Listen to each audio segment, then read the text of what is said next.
आज पूर्व माध्यमिक विद्यालय हकीमपुर मेघा में शिक्षक संकुल स्तरीय एक बैठक का आयोजन किया गया। हमारे साथी एनके जी ने बात चलाई थी कि इसकी आवश्यकता क्यों हुई। मिशन प्रेरणा तो हमारा चल रहा है, आवश्यकता आखिर क्यों हुई इसमें। एक हमारा आयोग है नीति आयोग, पहले योजना आयोग इसको हम कहते थे, अब है नीति आयोग, जो पूरे हमारे भारत की नीतियां हैं उनको वो निर्धारित करते हैं कैसे संचालित की जानी है, उसमें हमारी योजनाएं बनाई जाती हैं।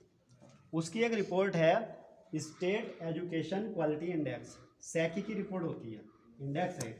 तो उसमें हमारे उत्तर प्रदेश का स्थान बहुत ज़्यादा नीचे था। बहुत ज़्यादा नीचे क्या, नीचे से दूसरा समझ लो, नीचे से दूसरे स्थान पर था।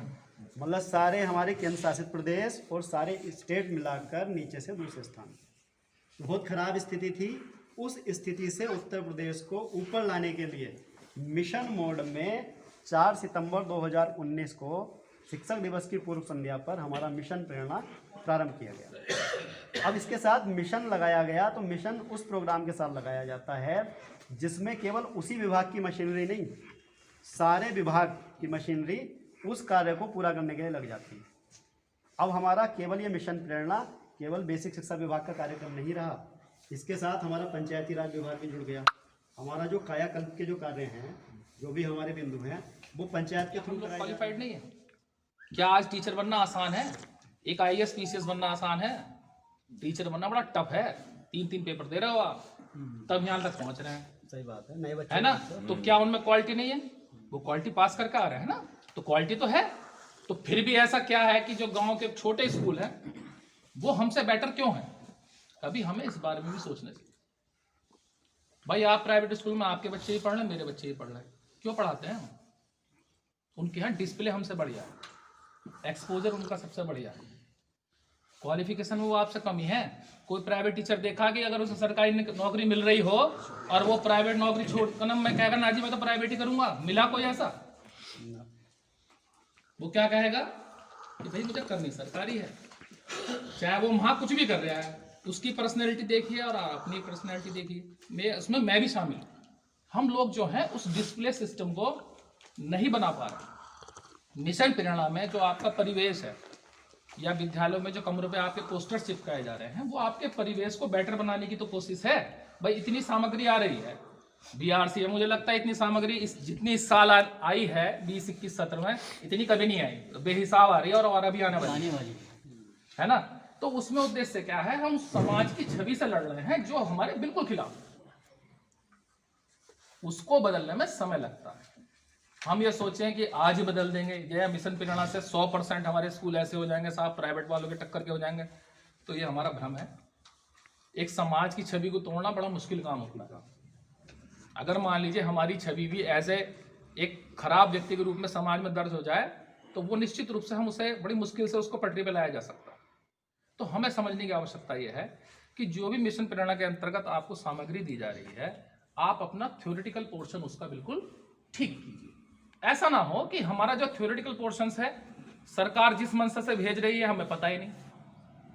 जैसे प्राइमरी के लिए आधारशिला क्रियान्वयन पुस्तिका भेजी जा रही है, तो आधारशिला क्रियान्वयन पुस्तिका में क्या है? अब आपको ये नहीं सोचना पड़ेगा कि मुझे पढ़ाना कैसे है, टोटल उन्होंने सिस्टम दिया कि आपको पोस्टर पढ़ाना है तो पोस्टर ऐसे पढ़ाएंगे, सोमवार के दिन ये पढ़ाएंगे, मंगल में ये करा हो गतिविधि होगी, बुध में ये होगी, बृहस्पति में ये होगी।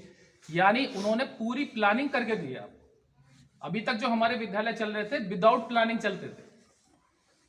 बताओ अगर मैं गलत कह रहा हूं। सही बात है। तो इससे थोड़ा सा मैनेज करने की कोशिश की जा रही है। देखिए, या तो सिस्टम बंद ही हो जाएगा या ये बदलेगा, या तो फेल होगा या पटरी पर आएगा।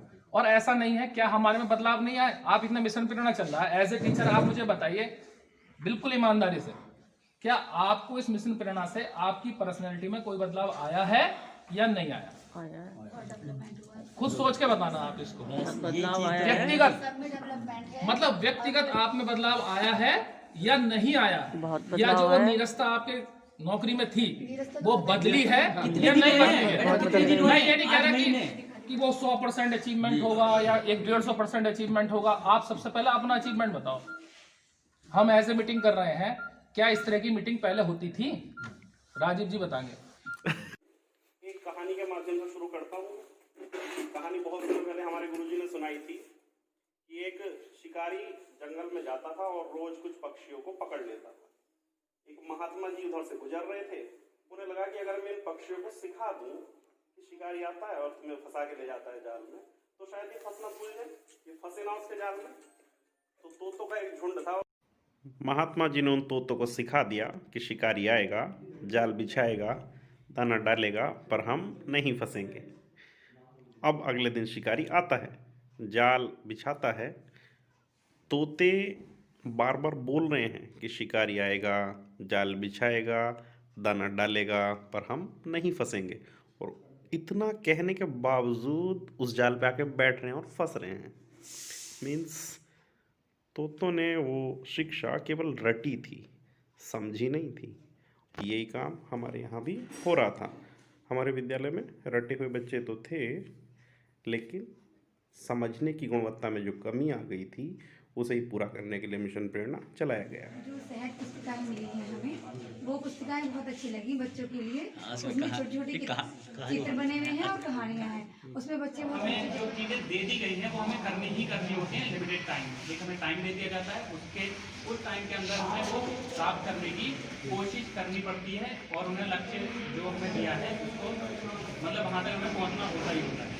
तो ये मुझे बहुत अच्छा दिए गए हैं आधारशिला, ध्यानाकर्षण और शिक्षण संग्रह। इसमें यही है कक्षा 1 से 3 से जो है हमारी बुनियादी शिक्षा में जो है सुधार होना चाहिए। ये बुनियादी वो क्या नाम आधारशिला में है। और कक्षा 1 से जो 8 तक दिया गया है शिक्षण संग्रह में, वो कक्षा 1 से 8 तक के लिए है। कक्षा 1 से 8 तक के लिए है। वो यही है कि रिमीडियल टीचिंग, यानी कि जो बच्चे जिस कक्षा में हमारे होशियार हैं तो उन बच्चों की